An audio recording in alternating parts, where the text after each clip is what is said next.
తల్లి, తండ్రి, గురువు, దైవం అన్నారు మన పెద్దలు. ముందుగా మీ తల్లిదండ్రుల దివ్య ఆశీస్సులు, ప్రేమానురాగాలు మీకు మీ పిల్లలకు ఎల్లవేళలా కలుగుగాక.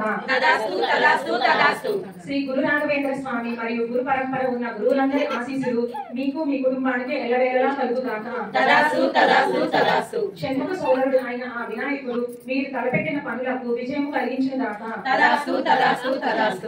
పార్వతీ పరమేశ్వరులు లక్ష్మీ గారిని, శిరీష గారిని మరియు ఈ పూజా కార్యక్రమంలో పాల్గొన్న శ్రీమూర్తులందరినీ దీర్ఘ సుమంగళులుగా దీవించుగాక. విద్యకు మూలకారమైన సరస్వతి బ్రహ్మదేవులు మీ బిడ్డలకు మంచి విద్యా జ్ఞాన బుద్ధులు ప్రసాదించెదరు గాక. కలియుగ దైవం అయిన శ్రీ లక్ష్మీ పద్మావతి సమేత కళ్యాణ వెంకటేశ్వర స్వామి మీకు తరగని సిరి సంపదలు చేకూర్చుగాక.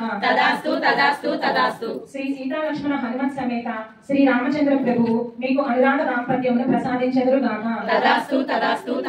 శ్రీ రుక్మిణి సత్యభామ సమేత శ్రీ సంతాన వేణుగోపాల స్వామి మీ కుటుంబానికి విజయాన్ని, ఆనందాన్ని ఇచ్చి రోజును గాక. శ్రీ వల్లి దేవసేన సమేత శ్రీ సుబ్రహ్మణ్యేశ్వర స్వామి మీ బిడ్డలను సదా కాచి రక్షించును గాక.